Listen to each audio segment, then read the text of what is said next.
Herkese merhaba arkadaşlar. Şu muhteşem manzarayı sizinle paylaşmadan yapamazdım herhalde. Bakar mısınız ne kadar güzel bir manzaraya denk geldik ama.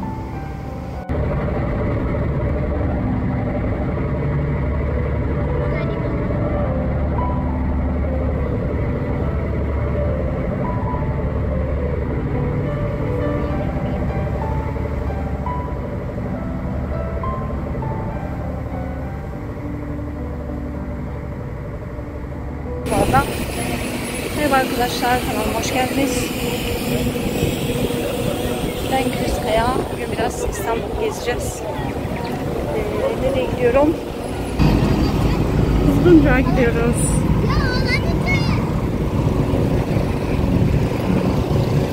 Evet, Kuzguncuk çok güzel bir yer gerçekten. Böyle mahalle kültürünün özellikle yaşadığı bir yer.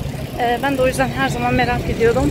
Çok daha böyle tarihten gelen bir semt olarak görünüyor. Bu taraflardan çok geçtim ama Kuzguncuk'a gidip gezme fırsatı hiç bulamamıştım. Özellikle gezmek için gideceğim şimdi. Şöyle biraz sokaklarında dolanacağım. Öyle. Size de bu arada çekmiş olayım dedim. Görüşürüz o zaman. Eski İstanbul'da tabii susuzluk sorunu için şöyle sokaklarda çeşmeler var. İnsanlar rahatlıkla su içebiliyorlardı. Isparta'da görmüştüm ben böyle çeşmeler sokaklarında. Çok güzel yani gerçekten. Suya para vermeniz gerekmiyor. Ama şimdi ne kadar akıyor tabii bilemiyorum. Bakmadım ama akıyordur. Yani çeşme sayısı az artık. Eskisi gibi değil. Böyle ama çok güzel bir fikir gerçekten sokakta su olması. Çeşmeler olması ama artık sokaklar o kadar dar ki bakın azıcık ilerledim yine çeşmeler var. Eskiden tabii komple içme suyunu bunlardan elde ediyorlardı yani buralardan ediniyorlardı. Böyle. Bunların kalmasını çok seviyorum yani. Böyle görünce çok mutlu oluyorum. Evet, Kuzguncuk'a geldik. Şu caddenin güzelliğine bakın. Yani neyi güzel bu caddenin? Şu ağaçların kapaması çok hoşuma gidiyor. Ben bunu çok seviyorum. Ve ekmek teknesine geldik. Ekmek teknesi biliyorsunuz burada çekildi.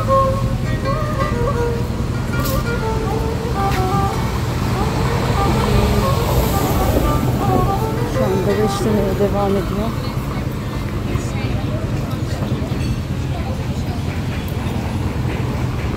Yolun ortasında yürüyorum şu an. Perihan abla burada çekildi. Tam olarak Kuzguncuk zaten mahalle kültürünü hala yaşatmasıyla ünlü bir semt. Ve işte Ekmek Teknesi gibi dizilerde daha çok buradaki yaşamı, bu mahalle kültürünü yansıtıyordu zaten. O yüzden çok ünlü. Ve cumbalı bir ev görüyorum. Ya da cumbalı evler. Şuraya girelim, daha sessiz sakin bir sokak.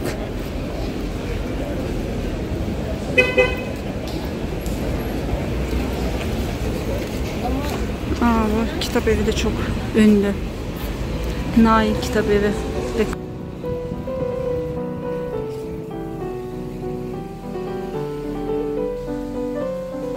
Yukarıda kafesler var.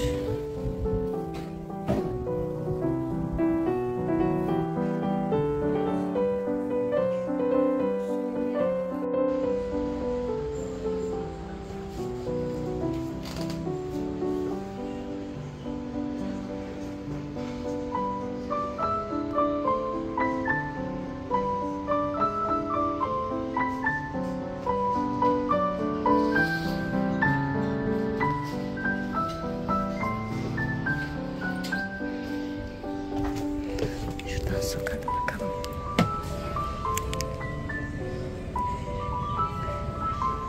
Cumbalı bir ev görüyorsunuz. Bunlar Türk usulü cumbalar.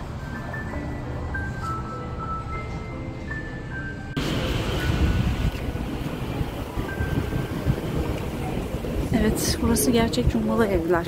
Bazı yerlerde çünkü yani birkaç sokağında sadece sonradan, yani 30 yıllık böyle yapılmış cumbalı evler var ama bunlar eski. Bildiğiniz şu bakın eski bir ev. Bu kare cumbalar, böyle dikdörtgen kare cumbalar Türk usulü oluyormuş. Bunu da yeni öğrendim. Bir de bunların daha böyle üçgen tarzı, daha doğrusu bir yamuğu, aşağıdan baktığınız zaman yamuğu andıran tarzda olanları var. Şurada bir tane var. Evet, şu an ortada gördüğünüz evde olduğu gibi alt taraftan baktığınız zaman bir yamuğu andırıyor.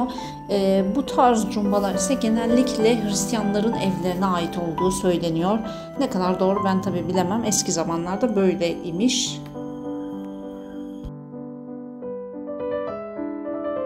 İstanbul'un özellikle Beykoz, Üsküdar gibi yerleri çok fazla tepeler olan yerler. Bu yüzden de bu şekilde merdivenler çokça görebilirsiniz.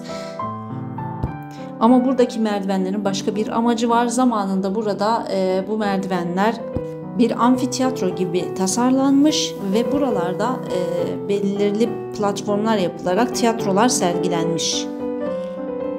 İşte bu bir kültürdür arkadaşlar. Bence Türkler de bu tarz ince düşüncelerde gerçekten çok ustalardı.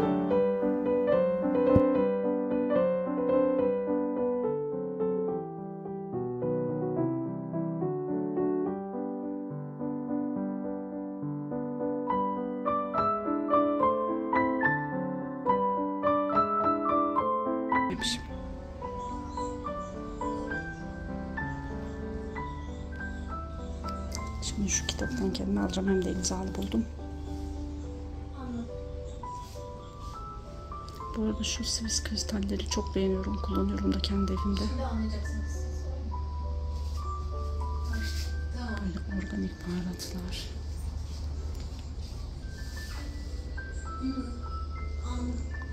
Her şey var.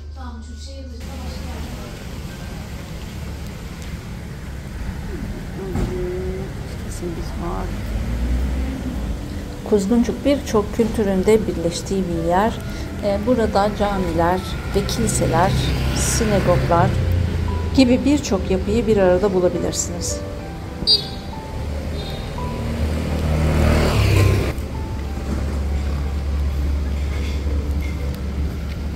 Ve yeşilliklerle kaplı sokaklar. Bence böyle ağaçlandırılmış sokak o kadar keyifli oluyor ki bu sokaklarda gezmek.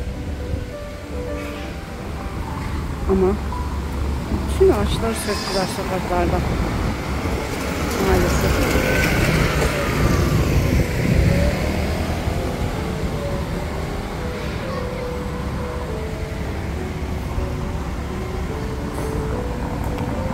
Kiliseler, camiler iç içe.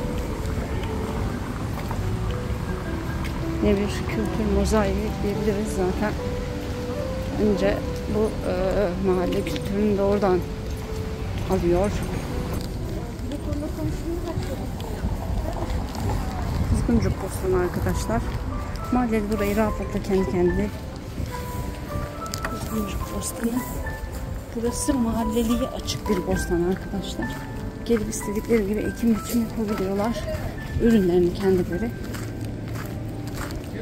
yapıp yiyebiliyorlar. Güzelmiş. Oh, doğanın içine girdik resmen. Götürebiliriz.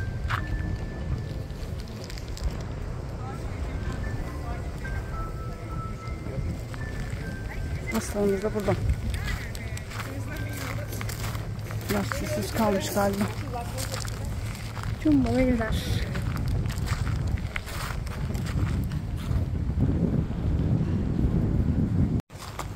Evet, görüyorsunuz ya, domatesler büyümüş. Fasulye yetiştiren var. Böyle bölme bölme sanırım evlere taksim ediliyor. Yani insanlar istediği gibi gelip biçebiliyorlar, ekebiliyorlar. Güzel bir düşünce gerçekten ya. Keşke İstanbul'da belirli yerlerde olsa bu. İnsanlar toprakla böyle biraz uğraşabilse, elektriklerini atabilse. Ne bileyim, gerçekten çok pozitif bir etkisi var bunların insanlara. Böyle. Çok acıktım yalnız. Şimdi yiyecek bir yer bulmam lazım. Bu arada çok güzel yiyecek yerler var gibi görünüyor. Sokaklarda gezdiğim zaman. Çok güzel gerçekten bu sokaklar. Beğendim bu simiti.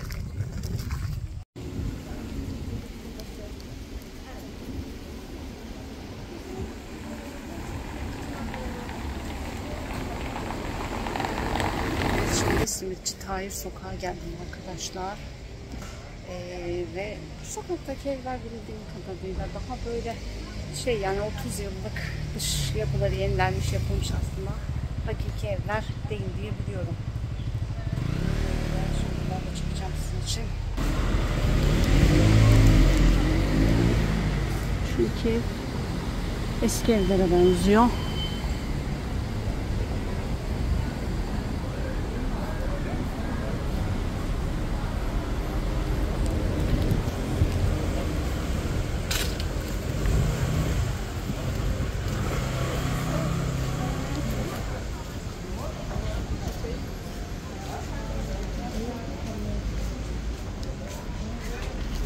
Özellikle lütfen foto çekmeyin diye özellikle yazmışlar ama herkes çekiyor.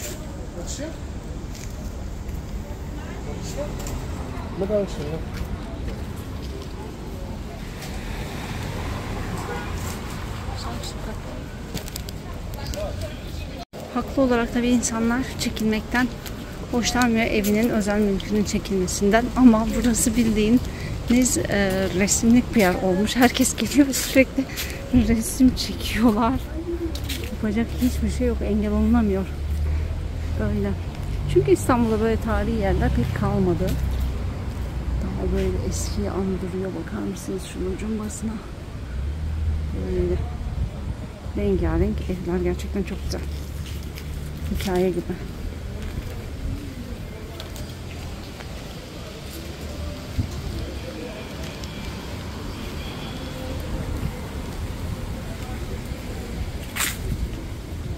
Bu arada cumba çıkıntı demek.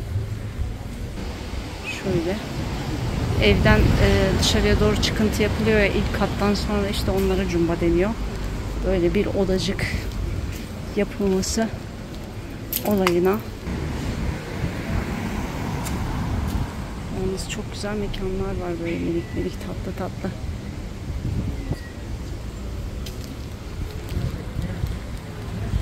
Çok güzel ya.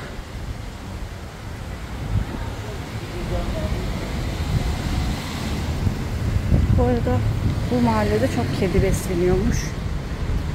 Yani böyle kedilerin korunduğu, beslendiği de bir mahalle olmasıyla meşhur bir mahalle.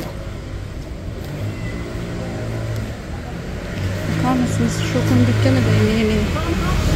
Çok tatlı.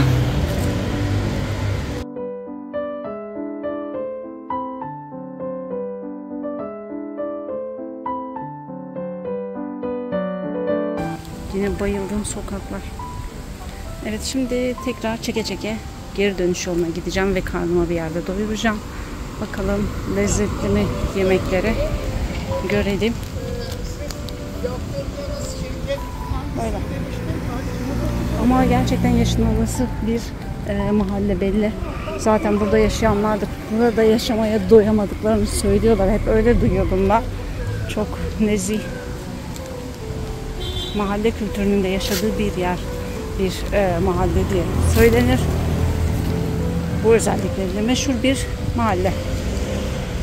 O yüzden ben de hem eski İstanbul'dan bir parça görelim diye hem de bu özellikleri sebebiyle gelmek istemiştim. Böyle. Eski bir yapı olduğu bayağı belli. Üst tarafı muhtemelen daha sonra yapılmış ama dış cephesi.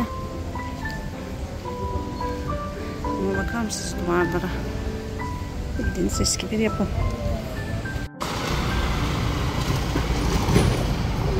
Burger usulü yağlı ekmeğimiz var.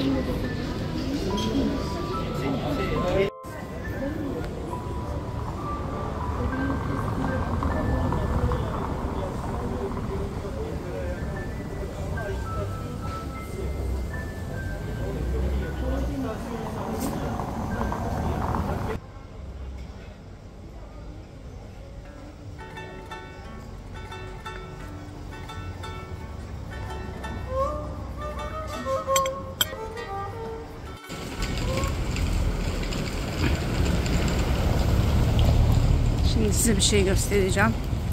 Gerçi ben yakalayamadım, o zamanlar bayağı küçüktüm ama Perihan abla vardı biliyorsunuz. Herkes izlerdi, çok severdi. Burası da Perihan abla sokağı. Bu arada gerçek Perihan abla sokağı burası değilmiş ama ismini bu sokağa verebilmişler.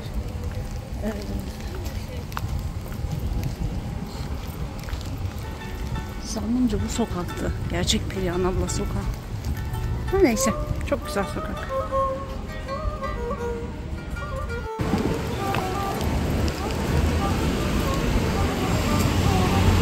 Makut kafeye geldik.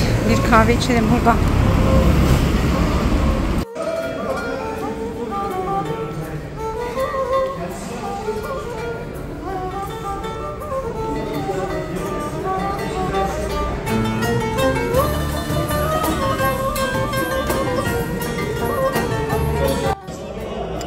Evet, Makut kafedeyiz. Denize karşı kahvemizi buluyoruz.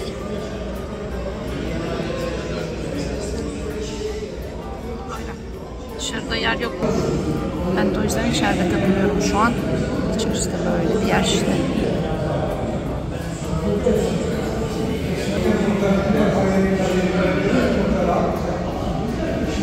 Deniz de çok güzel görünüyor. Biraz dalgalı gibi ama yine de çok güzel görünüyor, masmavi.